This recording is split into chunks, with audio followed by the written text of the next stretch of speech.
when I predicted, ladies and gentlemen, that the American left would soon begin its effort to ban professional football, I realized I'd be greeted with a bunch of catcalls. And I knew that I would be greeted with, come on, Rush, I've never heard anything more ridiculous. It is the national pastime. It is the most popular sport in the history of sports. It's the wealthiest. It's the richest. You got to be crazy. I said, I know liberals.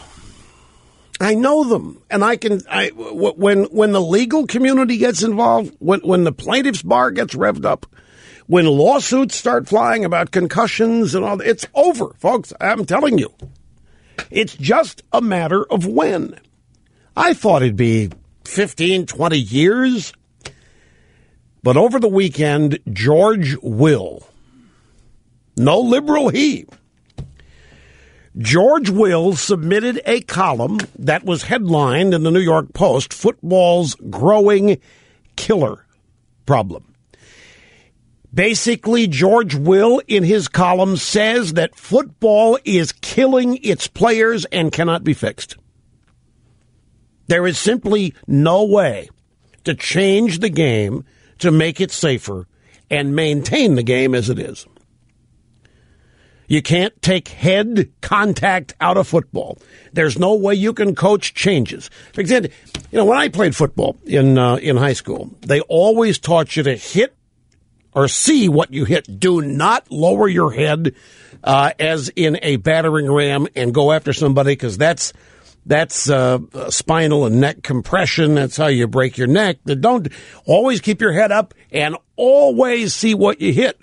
Okay. That was to prevent broken necks. Well, what that led to was more and more concussions, because guys are hitting each other with the crown of their helmet right there on the frontal lobe, sometimes in the head of another player, or sometimes you get kneed. His point is, you can't take this out of the game. You cannot stop people getting concussions in this game as the players are growing larger. It says back in 1980, there were only 3 NFL players that weighed 300 pounds or more. Last year, there were 352 players that weighed over 300 and 3 players that weighed over 350. He says in his piece, they're as fast as cats. I mean, these guys are not lumbering, doddering old slobs. These are fast-moving, very quick. The kinetic energy that they are generating is something the human body can no longer tolerate. So now, folks, he talked about it on This Week someday as well. Play you some sound bites of that when we get back.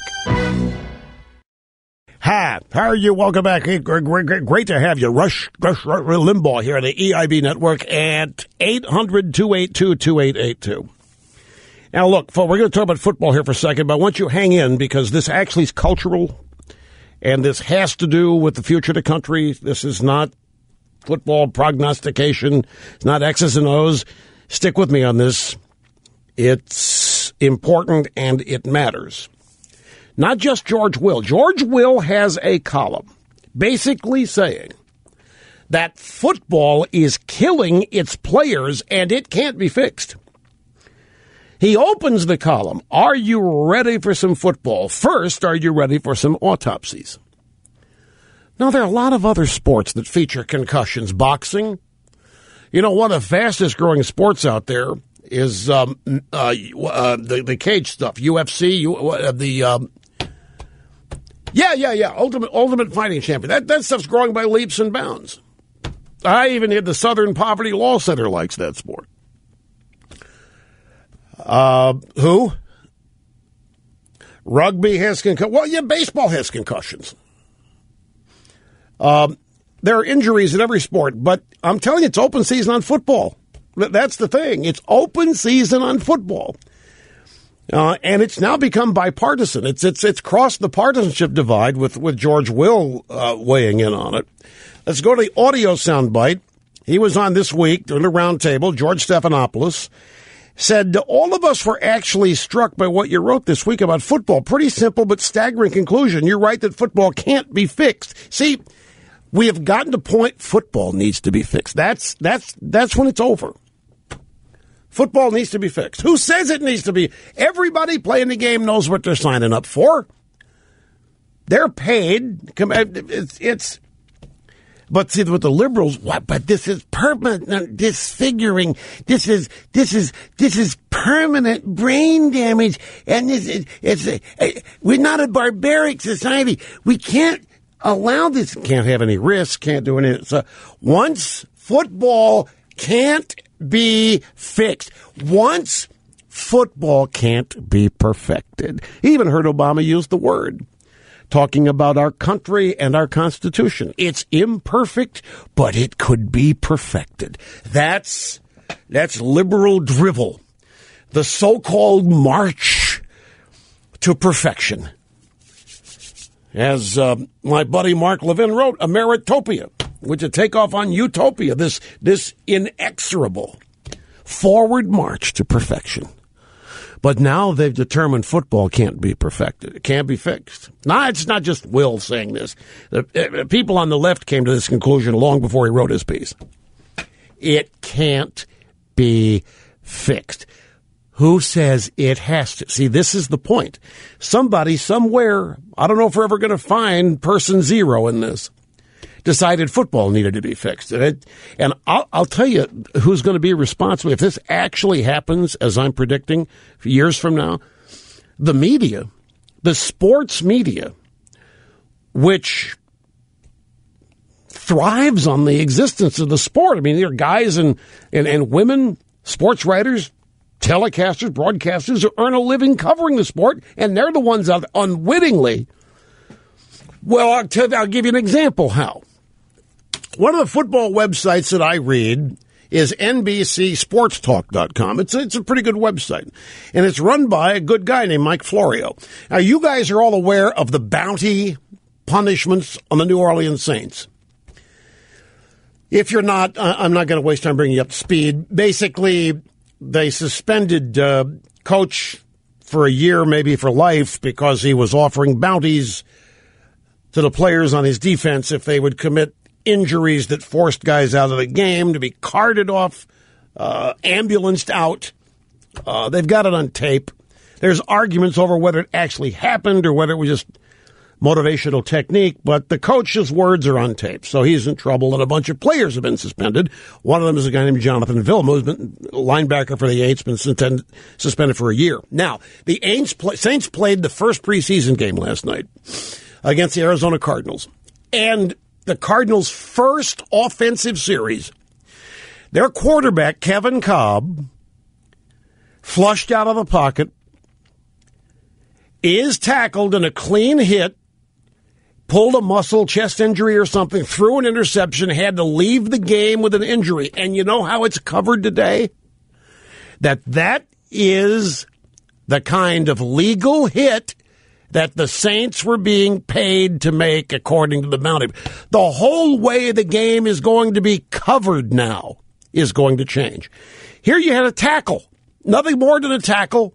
A guy pulled a muscle on a tackle, a quarterback flushed out of the pocket, but no, now it's got to be reported. That's the kind of hit that the Saints were legally engaging in and were exchanging dollars for. It's the whole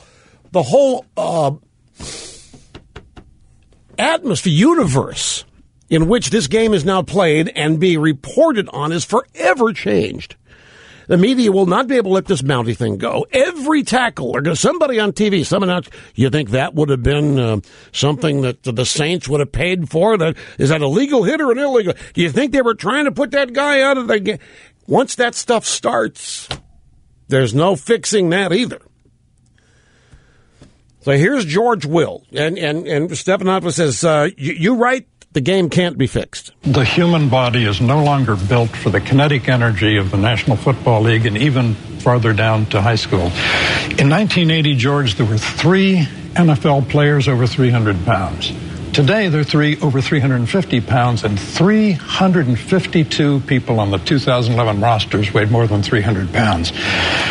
over 20 yards, which is where a lot of football is played, these guys are as fast as cats, fast as running backs. And the kinetic energy is producing what is called chronic traumatic encephalopathy, CTE. Get used to that because it's going to be a subject of lawsuits and other things. The crucial word is chronic. Repeated, small but repeated blows to the head, the brain floating in the pan in the skull, now we know causes early dementia and other problems. This is a Sunday morning political show, Roundtable, this week with George Stephanopoulos. This is the Roundtable on a political Sunday morning show discussing all of this stuff in football, that football can't be fixed. The Constitution can be, huh? The Constitution can be fixed. Football can't be fixed. How about all of you? Let's throw hockey into the mix here. Why football, folks? Why is nobody wanting to ban hockey or UFC or boxing? Because of concussions or anything else. Why? Why only football? And why is it now being said football can't be fixed? And I say once the plaintiff's bar gets involved here, and that's the tort lawyers, and there are massive lawsuits that have been filed against the... I don't know that I'm ever going to be able to watch this game the same now. I'm going to have to turn the sound off. I guarantee you the commentary in this game is forever changed now. Everything we looked at in the context of the Saints bounty program. You think that would have been a hit that would have fallen under the jurisdiction of the commissioner to levy a penalty? That hit? What if that were a bounty program involved here, do you think? And then the analyst will weigh in on this. And in the highlights show, the highlights are going to center around whether somebody... You wait till the first quarterback or anybody hit with a concussion takes out of the game. It's going to be covered almost like a gangland shooting is covered, like a crime's been committed. And how can we sit here and watch this and enjoy it and tolerate, and then wait till they get the racial component in it? Wait till they figure out that 75% of players are black, and therefore 75% of the damage is being incurred by blacks, and that guess who's being entertained by it, and guess who owns the team. Wait till that component gets thrown. Folks, I'm telling you it's going to happen sooner than I thought. And you're going to end up saying, well, Rush knew what he was talking about. And just like in the old SUV days, we thought Rush had finally gone over the edge. But he knows exactly what he's... Because I know... liberals. Now, I don't know what George Will's doing. It just shows it's crossed the boundary now. It's just crossed the partisan divide. More, here's Stephanopoulos. Well, so what's to be done about it, George, if it can't be fixed? Because right now there's no evidence the American public is willing to turn away from the game. That's right now. That's the next thing to happen, folks.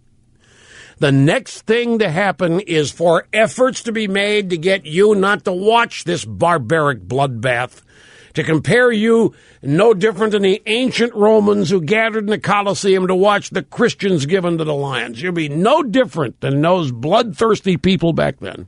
How dare you want to watch something like... How dare you pay to see... It's just like a car race. You go there to see these injuries, don't you reprobate fans? Stephanopoulos. George, there's no evidence the American public's ready to turn away. So what can be done about it? See, now something needs to be done. Okay, that's where we are. That's where liberals... Something has to be done. Football needs to be fixed, but it can't be. Here's George Will's answer. It'll start down below. It'll start at the small level of kids playing football and grade school and then in high school. We now, in our hyper-cautious parenting, put crash helmets on children riding tricycles. And how many of these parents are going to let their children go out and play football once they learn, again, the cumulative effect of small brain trauma? There you have it, folks. There you have it. Okay. Great while it lasted. I'm glad that I lived the bulk of my life when football was what it was. Let's take a brief time out. We'll come back and continue after this. Don't go away.